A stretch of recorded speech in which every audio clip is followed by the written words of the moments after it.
En Côte d'Ivoire, les conséquences de la crise post-électorale de 2010 sont encore présentes dans les esprits. Les causes aussi. Pour ne plus réunir les ingrédients d'une autre crise, le Comité national de sécurité, à travers la réforme du secteur de la sécurité, a invité les représentants de toutes les composantes de la population ivoirienne à ce séminaire sur les élections apaisées. Objectif, les amener à œuvrer pour des campagnes et des scrutins sans violence dont les résultats sont acceptés de tous. La sécurité, comme je le disais, c'est un bien collectif. Et la sécurité a besoin que tout le monde s'y implique et que la sécurité exige de tous une véritable participation.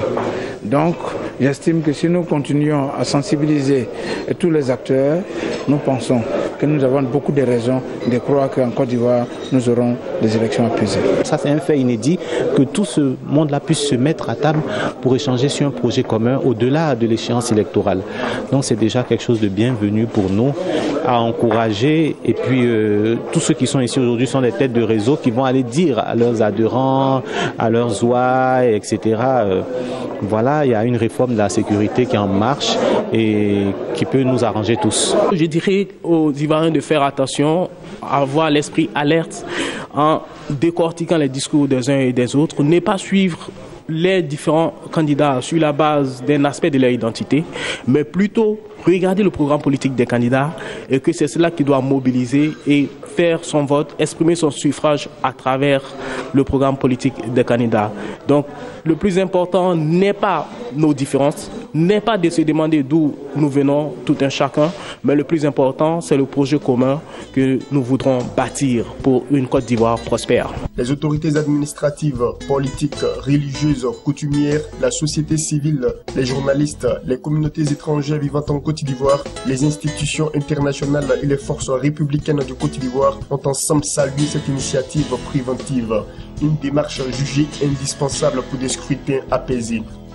Ce sont tous ces acteurs qui vont être les principaux acteurs justement pendant de la période électorale et les avoir autour d'une table pour déjà les renforcer leurs capacités quant aux actions entreprises pour gérer justement pour la mise en œuvre du secteur de la sécurité est d'abord une source d'information majeure. Moi, je pense que c'est une très bonne initiative que les autorités aient décidé de nous réunir ce matin ici pour prévenir des situations que nous avons connues par le passé.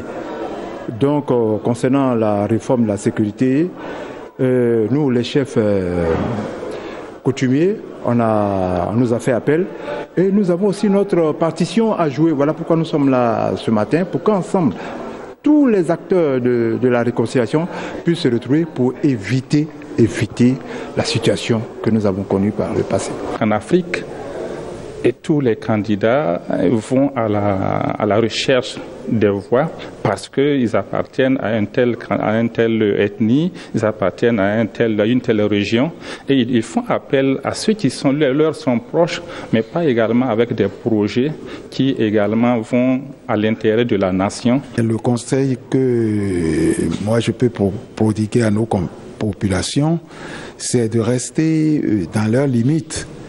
Si je veux parler des communautés de la CEDEAO, par exemple, de rester dans leurs limites, de ne pas se mêler aux affaires personnelles ivoiro-ivoiriennes. C'est un séminaire très instructif, peut-être qui vient un peu tard, parce qu'on est à quelques mois des élections, et c'est un séminaire qui doit être... les exposés qu'on a fait ici méritent d'être vulgarisés et toucher les populations au fin fond de la Côte d'Ivoire. Je ne dis même pas la Côte d'Ivoire, dans la sous-région, parce que ce n'est pas un problème spécifique à la Côte d'Ivoire. Après la décennie de crise, la Côte d'Ivoire veut désormais compter au nombre des pays émergents. Aujourd'hui, tous les Ivoiriens, dont leurs différences semblent s'accorder sur un fait. Sans un environnement apaisé, aucun développement n'est possible.